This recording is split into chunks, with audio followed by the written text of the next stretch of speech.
Salut à tous, l'UFC 214 va avoir lieu samedi 29 juillet prochain à Anaheim en Californie. Pour cette carte qui est sûrement l'une des meilleures cartes de l'année en tout cas sur le papier, je voulais faire la présentation de quelques combats et aussi quelques prédictions.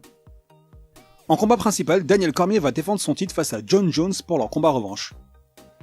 Les deux combattants s'étaient affrontés début 2015 et à l'époque c'était Jones le champion et Cormier le challenger. Jones avait réussi à défendre son titre en dominant les 5 rounds et ainsi infliger la première défaite de sa carrière à Daniel Cormier. Mais en 2 ans et demi, beaucoup de choses ont changé. Daniel Cormier est devenu champion de la catégorie en battant Rumble Johnson puisque l'UFC avait destitué Jones de son titre lorsqu'il a eu des soucis avec un accident de voiture où il s'était sauvé, bon bref. En 2 ans, les combattants ont eu vraiment 2 trajectoires différentes. Jones a enchaîné les problèmes avec la justice et a combattu seulement une fois en 2 ans face à Ovin Saint-Preux, une performance que beaucoup ont critiquée qui était loin du Jon Jones que tout le monde connaît. Et de son côté, Daniel Cormier a défendu la ceinture 2 fois, une fois face à Gustafsson et la dernière donc en date face à Anthony Rumble Johnson, où il l'a cette fois fini au premier round. Mais voilà, beaucoup attendaient ce combat puisque pour que Daniel Cormier soit considéré comme le vrai champion, beaucoup disent qu'il faut qu'il batte l'ancien champion, donc qui a jamais perdu dans l'octogone, Jon Jones. Mais s'il y a bien une chose qui n'a pas changé en 2 ans et demi, c'est la rivalité et la haine que se vouent les deux combattants. Pour la petite histoire, tout a commencé des années en arrière quand Cormier était encore au Strikeforce et Jones était au début de sa carrière à l'UFC. Cormier était connu du monde du MMA parce que c'était un Olympien, il a fait partie de l'équipe américaine à Athènes en 2004. Et Jones s'était amusé un peu à le taquiner en disant qu'il pouvait le mettre au sol quand il voulait. Cormier l'avait pas trop aimé, il y a eu un espèce de malentendu entre les deux et depuis le trash talk, les insultes, la provocation a commencé jusqu'à en venir aux mains lors de leur promotion du combat à Las Vegas en 2014.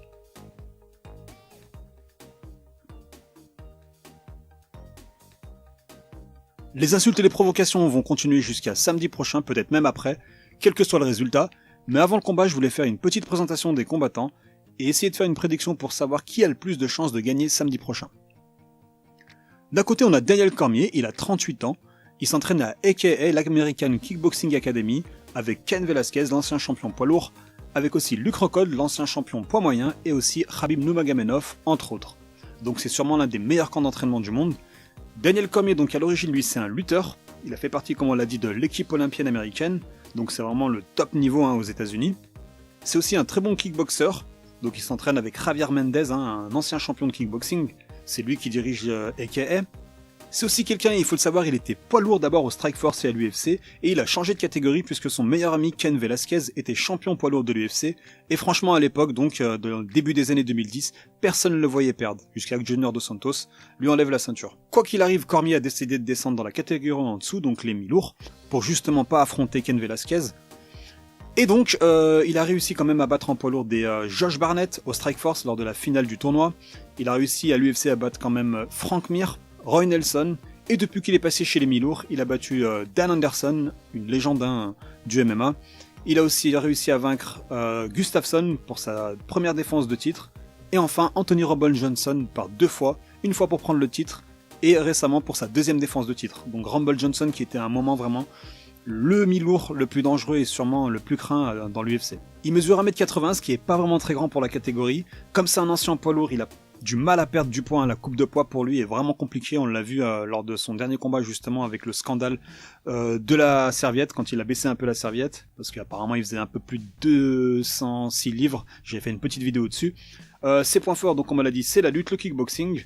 C'est quelqu'un qui a connu la défaite une seule fois, donc face à Jon Jones en 2015, mais depuis il a vraiment évolué, il s'entraînait comme jamais, et il sait très bien qu'il est à la fin de sa carrière, donc il va tout donner pour ce combat, et s'il le gagne, apparemment il y aurait une trilogie qui serait prévue, et là il prendrait encore une fois, s'il gagne, sa retraite. Ses points faibles, numéro 1 c'est son cardio, il a un peu du mal lors des 2 derniers rounds de championnat, le 4e et le 5e round, on l'a vu donc face à Jon Jones donc en 2015, et aussi face à Gustafsson l'année dernière.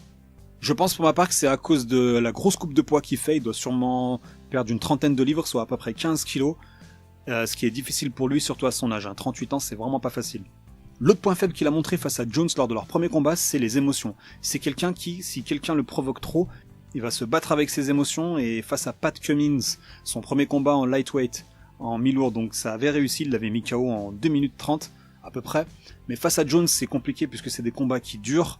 Et Jones, vraiment, il lui est rentré dans la tête. Et le premier combat, ça a été vraiment compliqué parce qu'il a oublié toutes ses bases de lutte et de kickboxing. Et il s'est vraiment concentré que sur frapper Jones le plus fort qu'il pouvait. Et ça a pas marché puisque Jones est très technique et aussi il a la plus grande allonge avec Gustafsson de la catégorie. Ça a été un vrai problème pour lui, il a pas réussi à le toucher vraiment. Parce que vraiment il était bloqué sur ses émotions. Donc ses chances pour moi qu'il ait de gagner, c'est que comme Jones n'a pas combattu vraiment pendant 2 ans et demi, un seul combat c'est rien du tout pour quelqu'un comme lui, ça serait en fait de lui rentrer dans les 2 premiers rounds, là où Jones va avoir un peu de mal à rentrer dans le combat, puisque voilà, 2 ans et demi c'est long pour quelqu'un comme lui. Et là il pourrait essayer de surprendre Jones, lui rentrer dedans et utiliser sa puissance, sa lutte, pour le mettre au sol et essayer de le finir en ground and pound, voire une soumission, un étranglement par exemple.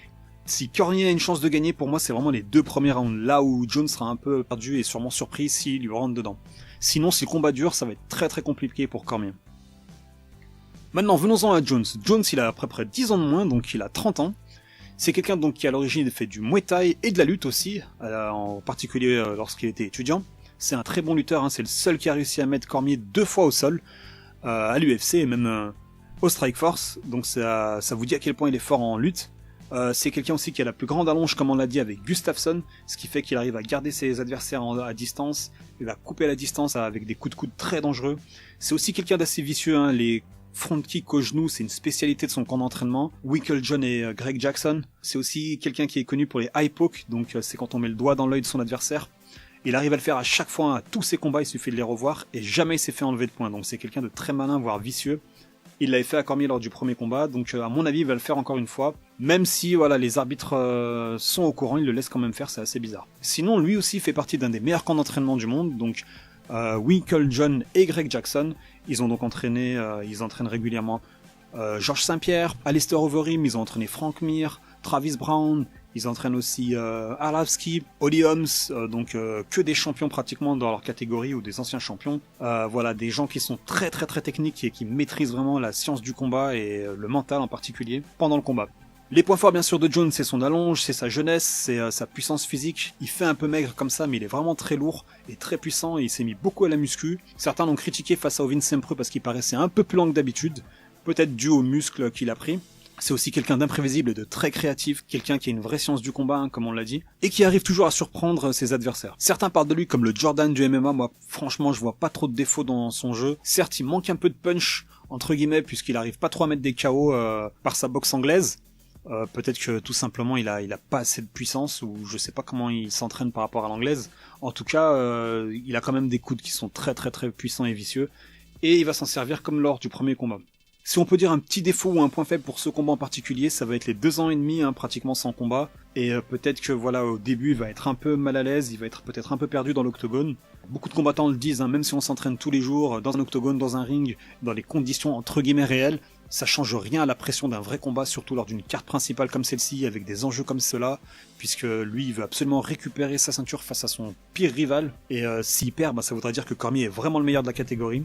C'est quelqu'un qui a jamais connu la défaite, donc il a un mental fait pour rester champion, c'est quelqu'un qui est très fier. Donc voilà, il pourrait se faire surprendre, c'est ça le problème qu'il pourrait avoir lors des 2 premiers rounds. Si Cormier décide de lui rentrer dedans, il faut vraiment prendre tous les risques. On verra ça samedi. Si le combat dure plus de 3 rounds, pour moi c'est Jones qui va gagner, il va encore trouver une tactique, vraiment, lui et son camp c'est des spécialistes pour arriver à annuler la tactique, les points forts de son adversaire. Il va jouer bien sûr sur sa distance. C'est quelqu'un qui a encore des beaux combats à faire dans la catégorie, une revanche face à Gustafsson. C'est aussi quelqu'un qui veut monter en poids lourd et défier les meilleurs de la catégorie. L'avenir est entre ses mains, c'est quelqu'un qui est très croyant, qui est aussi un destin particulier, qui a perdu sa mère il y a pas très longtemps, et on va voir l'effet psychologique sur lui. Est-ce que ça va faire comme Buster Douglas qui avait battu Tyson à la surprise générale dans le début des années 90, qui s'était entraîné comme jamais. En tout cas, John Jones a son avenir en main et on verra samedi ce que ça va donner. Pour moi, donc, ma prédiction, entre guillemets, si on peut en faire une, c'est que Cormier aura la chance au début du combat, en particulier les 2 premiers rounds. S'il n'y arrive pas, c'est John Jones qui va le dominer. Mais personnellement, je vois personne battre Jones à part lui-même. D'ailleurs, c'est ce qu'il fait depuis 2 ans. Tous les ennuis qu'il a eu, c'est à cause de ses erreurs à lui. On va pas le juger, mais voilà. C'est un peu comme Mike Tyson, pour refaire une référence à Tyson dans les années 90. Le seul qui avait vaincu Tyson avant Buster Douglas, c'était lui-même. Avec ses excès, le manque de sérieux à l'entraînement.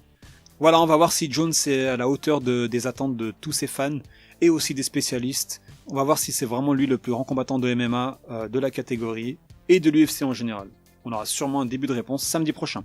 J'espère que vous avez aimé la vidéo, je vous dis à très bientôt, salut à tous!